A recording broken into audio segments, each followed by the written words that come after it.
और प्रतिकूल हो जाए संतान तो भी दुख है, क्योंकि संसार में जीव संतान के लिए रोता है, और संतान यदि प्रतिकूल आचरण वाली हो गई तो संतान से रोता है। महाराज उत्तानपाद के संतान नहीं, संतान के लिए दुखी है, पति पत्नी दोनों। अंत में सुनीति के कहने पर राजा उत्तानपाद ने दूसरा विवाह किया। सुरुचि नाम है पत्नी। भगवत कृपा से जब सुरुचि को ब्याह कर घर ले आए तो सर्वप्रथम सुरुचि ने सुनीति को ही घर से निकाल दिया। राजन, एक पत्नी होते हुए तुम हमें ब्याह कर ले आए,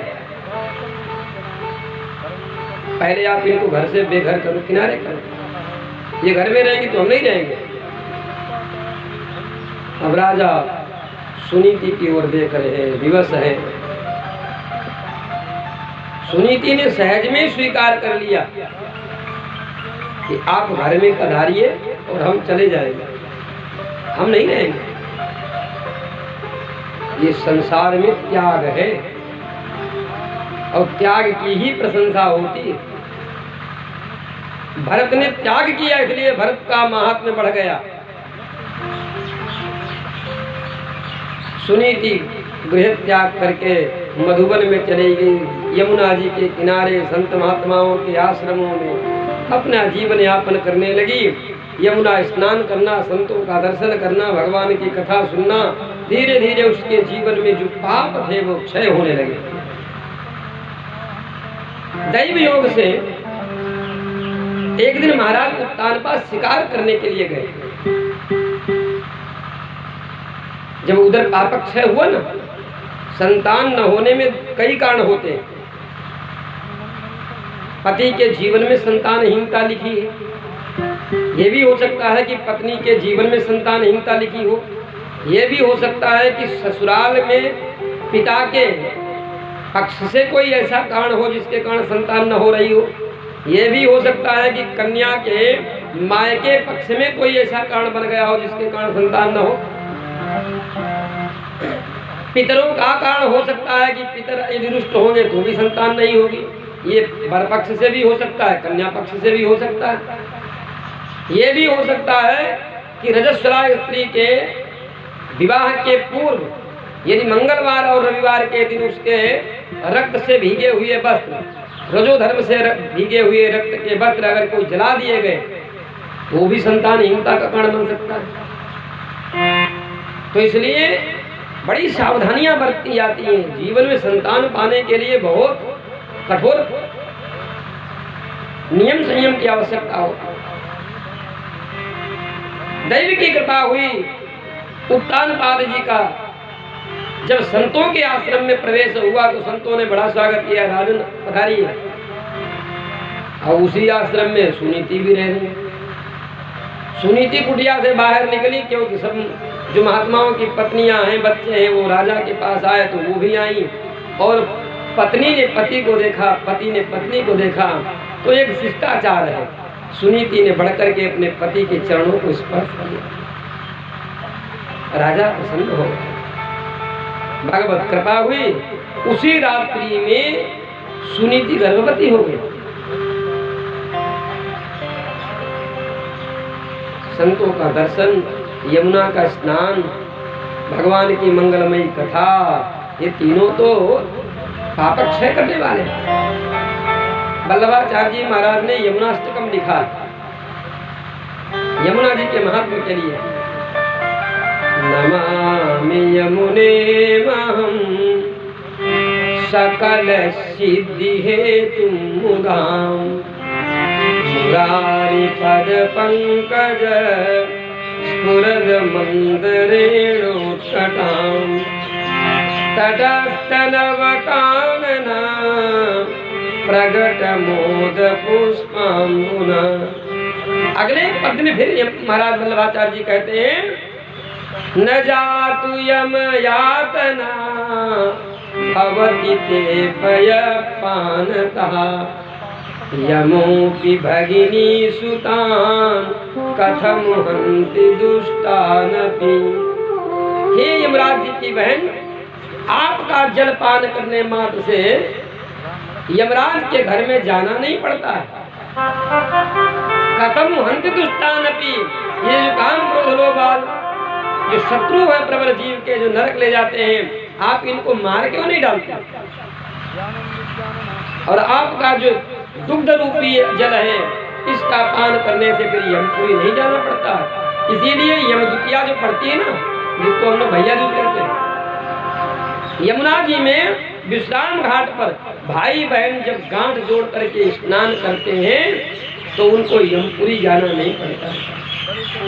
यमराज जी ने अपनी बहन को वचन दिया है कि आज के दिन जो भाई बहन ग्रंथि बांध करके तुम्हारे जल का अवगाहन करेगा, उसे हमारे यहाँ यमपुरी में आना नहीं पड़ेगा। ये विशेष मेला लगता है।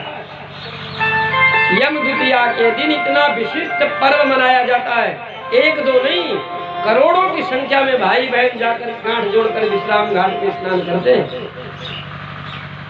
सोचिए कितना बड़ा महात्मा। और उन्हें यमुना जी के जल का अवगाहन करना, संतों के दर्शन करना, संतों से भगवत कथा सुनना, तो क्यों न सुनीति के पाप क्षय होते। और संतान न होने में सुनीति का ही कोई संस्कार ऐसा था। अब जब यमुना जी की कृपा हो गई, आज वो गर्भवती राजा तो घर लौट आए। जब सुनीति को मालूम पड़ गया तो घर में कला पैदा हो जाएगी। इधर संयोग बसात विधि के विधान के अनुसार सुरुचि भी गर्भवती हुई। समय आने पर एक सुनीति के एक बालक पैदा होता है, जो संतों के सानिध्य में, महात्माओं के पास में उसका जन्म होता है और उसके बाद उसका संस्कार प्रारंभ होता है। दूसरा बालक राजकुल में, घर में पैदा होता है, महलों में, उसके राजोचित संस्कार होते हैं। लेकिन दोनों में अंतर है। नामकरण कर अवसर जब आया तो यहाँ संतों ने नामकरण संस्कार किया। बालक का नाम रखा ध्रुव। ध्रुव माने अटल, ध्रुव माने स्थिर, ध्रुव माने जो अपने विचारों से डिगता नहीं है। और जो महलों में पैदा हुआ उसका ब्राह्मणों ने नामकरण रखा उत्तम। उत्तम माने समझ लो, जिससे कोई अच्छा और कोई हो ना। भाई वो सुरुचि का पुत्र है ना। समय आने पर जब बालक धीरे धीरे उम्र को बढ़ने लगा, संत महात्माओं के बालकों के साथ में खेलने लगा, शिक्षा प्राप्त करने लगा, सुंदर भगवान की कथा सुनने लगा, तो भगवान में मन लग गया। क्यों? बाल भाव निर्मल है। रामचरितमानस में गोस्वामी तुलसीदास जी ने सबसे महत्वपूर्ण बात कही, भगवत प्राप्ति का एक साधन जो बताया वो बहुत बढ़िया है। मुझे अनेक साधन है भगवत प्राप्ति की, लेकिन सबसे उत्तम साधन है निर्मल मन जन सो मोहि पावा, मोहि कपट छल छिद्र न भावा। अब कल्पना करके देखो, हमारे आपका निर्मल मन नहीं हो सकता, क्योंकि हमें सांसारिक प्रपंच में मन लग गया। हिस्से की खेती, हिस्से का मकान, हिस्से की जमीन, हिस्से का ये, हिस्से का वो, फिर हमारे बच्चे, हमारी बिटिया, हमारा दामाद, हमारा, ये हमारे में हो गया। और 5 वर्ष के अंदर के बालक का मन इतना निर्मल होता है, कहा ही नहीं जा सकता। निर्मल उस अवस्था में संतों के बालकों के साथ में रहते हुए ध्रुव जी महाराज भगवान की सुंदर कथा भी सुनते हैं,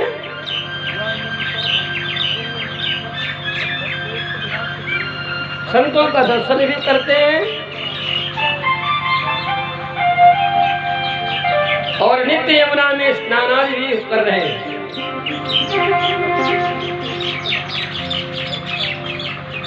एक दिन छोटे छोटे बालकों ने ध्रुव जी महाराज से कहा, तुम्हें कुछ मालूम है क्या? बोले, हमको मालूम पड़ा है कि ये जो राजा है ना यहाँ के, वो आपके पिताजी हैं, आप उनके पुत्र हो। रामचरितमानस में कई बार ऐसा प्रसंग आया। एक बार बुरली न बुलाई, एक बार भूपति मन माही। क्या जीवन और कई बार हुआ? सब कुछ हुआ, लेकिन एक बार ऐसी वो घटना घटती है जो अन्य घटनाओं पर भारी पड़ जाती है। तो जैसे ध्रुव जी महाराज से बालकों ने कहा तो उनके मन में आया कि ये पिताजी हैं हमारे और हम यहाँ आश्रम में रह रहे हैं, भिक्षा के अन्न से अपना जीवन यापन करते और हम क्षत्रिय हैं। क्षत्रिय को तो भिक्षा अन्न खाना ही नहीं चाहिए, क्योंकि गुरुजनों ने कई बार कथाएं सुनाई, उन कथा में ध्रुव जी के कान में वो कथाएं भी पड़ी जिसमें लिखा है क्षत्रिय को भिक्षा का अन्न नहीं खाना चाहिए। तो इसका मतलब हम क्षत्रिय बालक हैं, तो ये संत महात्माओं को जो भिक्षा मिलती है उसका अन्न हमें नहीं खाना चाहिए। ओहो, ये तो महाअपराध हो रहा। बालकों के साथ में ध्रुव जी महाराज अपने पिता के पास में गए और उत्तानपाद की जो गुप्तचर है उन गुप्तचरों के द्वारा उस बालक पर बराबर दृष्टि रखा। अब तो सीसीटीवी कैमरा है, तब ऐसा तो नहीं था, केवल गुप्तचर होते थे। प्रतिदिन की खबर उत्तानपाद को होती थी, अब बालक कितना बड़ा हो गया, अब उसके दिनचर्या कैसी है, शिक्षा कैसी हो रही है, रूप रंग कैसा है, आकृति कैसी है, स्वरूप कैसा है, दिखने में कैसा लगता है, वो तो सारी बातें सूक्ष्म अति सूक्ष्म जो ज्ञान था उस बालक के बारे में वो सब उत्तानपाद को मालूम है। और जैसे उस बालक को देखा उनको पहचानने में देर नहीं लगी कि ये मेरा ही है। दोनों हाथ फैल गए। ध्रुव जी महाराज दौड़ के अपने पिता की गोद में जाके बैठ गए। उसी समय सुरुचि आई। सुरुचि ने देखा, अरे हमारे पूर्वजों लोगों ने, हमारे माता पिता ने यही कहा था कि सौतेली अगर है और उसका बेटा अगर पिता का सम्मान पाएगा तो संपत्ति का विभाजन जरूर हो जाएगा। और सौतेली बहन का बेटा आज इतना बड़ा हो गया, घर से तो हमने निकाल दिया, पर ये गोद में कैसे आ गया, कब पैदा हुआ? तब उत्तानपाद को सुरुचि ने बहुत खरी खोटी सुनाई। तो तुमने अपनी पहली पत्नी का बेटा पैदा ही कर दिया, हमें नहीं बताया, और आज वो तुम्हारी गोद में बैठा है, कल को आधा राज्य मांगेगा। ध्रुव जी महाराज को पकड़ा और गोद से उठा करके नीचे फेंक दिया फर्श पर। ध्रुव जी महाराज रोने लगे। आज से नहीं है, ये आदि सृष्टि में ब्रह्मा के पुत्र मनु, मनु के पुत्र उत्तानपाद, उत्तानपाद के ध्रुव, चौथी पीढ़ी की बात है, ब्रह्मा के प्रपौत्र की घटना है। यानी आदि सृष्टि में भी जब संपत्ति को लेकर के लड़ाई विभाजन की बात आती, लड़ाई की परिस्थितियां थी, तो आज कलयुग में यदि व्यक्ति संपत्ति के लिए मन मुटाव करता है तो कौन बड़ी बात है। सूर्य ने ध्रुव जी को जैसे ही फेंका, ध्रुव जी महाराज के आंखों में आंसू। और कभी आप लोगों ने ध्यान दिया कि जब कन्या की विदाई होती है तो उसको पानी क्यों पिलाया जाता है? आप लोग तो बुजुर्ग हो, अनुभव करने की बात है। यात्रा में दही खिलाया जाता है, दूध क्यों नहीं पिलाया जाता? यात्रा में दही खिलाया जाता है, दूध क्यों नहीं? यात्रा में कोई करता तो कहते हैं दही मछली लेते आना। मछली से क्या मतलब? अरे यात्रा पे जा रहे हो तो घोड़ा मांगो, हाथी मांगो, जो यात्रा के लिए साधन है। मछली से क्या संबंध है? दही क्यों खिलाते हैं? कन्या की विदाई में पानी क्यों पिलाते हैं? ये सब हमारे ऋषि महर्षियों की खोज है। मछली जल के प्रवाह में सीधी चली जाती है, कितना भी वेगवती धार हो लेकिन मछली उस धार में सीधी जाती है। पूरब से आने वाले पानी में मछली सीधे पूरब की ओर चली जाती है। अन्य कोई भी जीव पूरब से यदि पानी की धार आ रही हो तो वो जीव पश्चिम से पूरब की ओर नहीं जा सकता।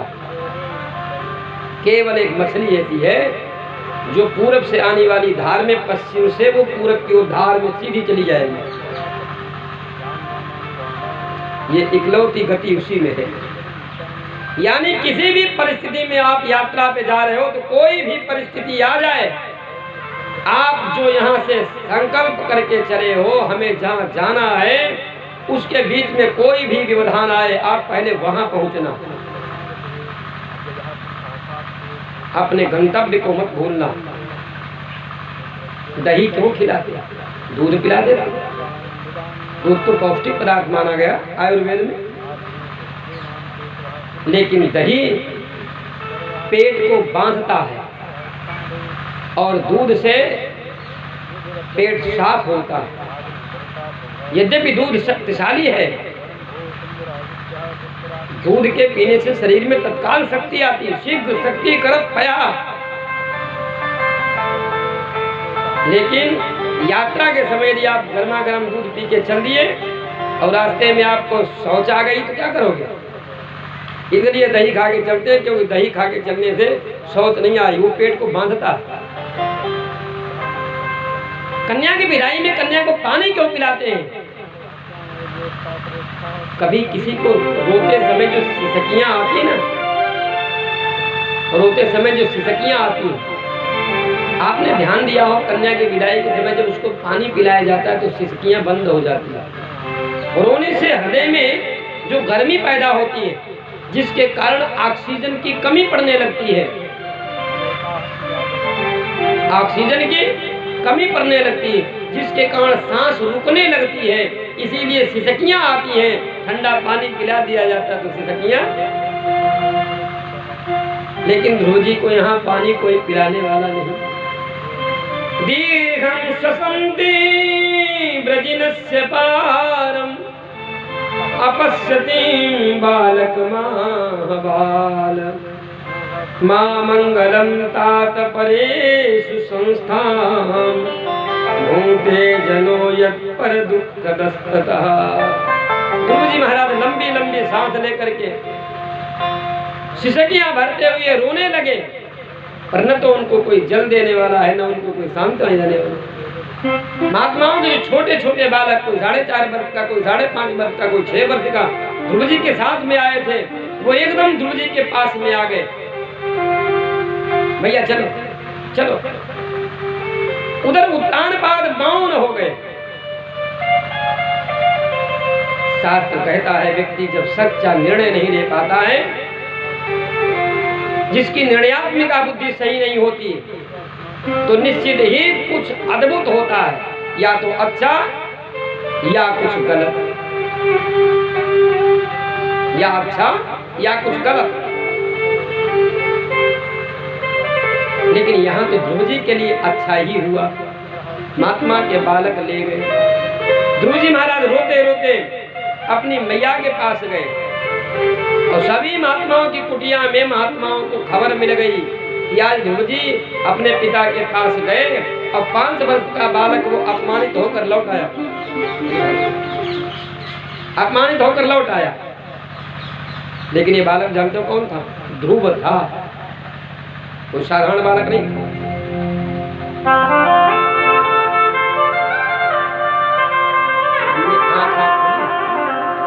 आगे से देखने को ये बालक कौन था? ध्रुव।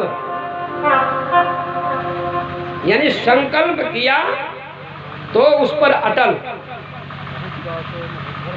माता की गोद में आया, मैया ने बहुत समझाया, बेटा रोते क्यों? उन्हें पिता ने गोद से जब मैया ने खींच कर गिराया तो पिताजी कुछ नहीं बोले। रोना इस बात के लिए नहीं है कि माँ ने हमें डांटा, माँ ने हमें दंडित किया, इसलिए नहीं रो रहे हैं। रो केवल इसलिए रहे हैं कि माँ ने जब हमें डांटा, हमें दंडित किया तो पिताजी मौन रहे। पिताजी कुछ नहीं बोले। सुनीति ने कहा, बेटा वो तुम्हारे अच्छे के लिए किया, तुम तो पिता की गोद में बैठने के लिए। अरे पिता से भी बड़े पिता होते हैं, परम पिता। बेटा तुम परम पिता की गोद में बैठने के लिए क्यों नहीं विचार करता? अब तो ध्रुव जी महाराज स्थिर हो गए। मैया परम पिता कौन होते हैं? उनकी गोद में बैठने का अवसर कैसे मिलता है? वो कहाँ मिलते हैं? उनकी गोद कैसे प्राप्त होगी? तब सुनीति ने धीरे धीरे उस बालक को भगवत प्राप्ति का जो साधन बताया। भगवान की 4 भुजाएं हैं, सशंख चक्रम सकिरीट कुंडलम सपीत वस्त्रम सरिसीरुहिक्षणम सहार वक्षस्थल कौस्तुभस्त्रियम नमामि विष्णुं शिरसा चतुर्भुजम्। बेटा उनकी 4 भुजाएं हैं और शंख चक्र गदा पद्म धारण करते हैं। वक्षस्थल पर सुंदर ब्राह्मण का पाद चिन्ह बना हुआ है। कौस्तुभ मणि उनके गले में पड़ी हुई है। सुंदर श्याम वर्ण का उनका स्वरूप है। मैया वो मिलते कहाँ हैं? बेटा शास्त्रों में कथा सुनी जाती है, संतों की वाणी से ये मालूम पड़ता है कि भगवान तो जंगल में जाने पर ही मिलता है। क्योंकि बड़े बड़े संत महात्मा जब जंगल में गए तो उनको भगवान मिल गए। अच्छा, अब ध्रुव जी महाराज विचार करने लगे, यदि हम जंगल जाएं तो कैसे जाएं? तो मैया जग रही है।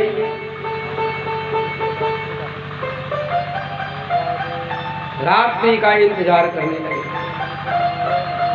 ध्रुव जी आज सबसे पहले सो गए ताकि मैया को लगे मेरा बेटा सो गया।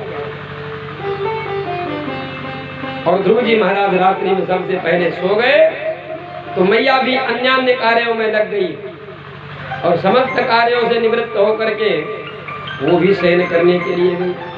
क्योंकि सेवा का धर्म सुनीति ने अपनाया। महात्माओं के भंडार के बर्तन धुलना, साफ सफाई करना, ये राजा साम्राज्ञी है ऐसी बात नहीं थी।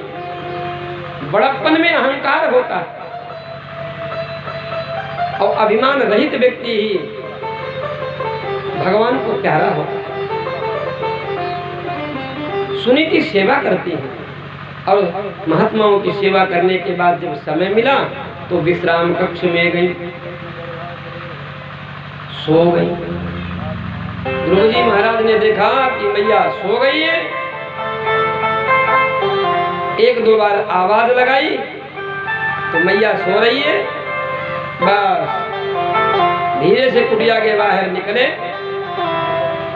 चारों तरफ ध्रुव जी महाराज देखने लगे।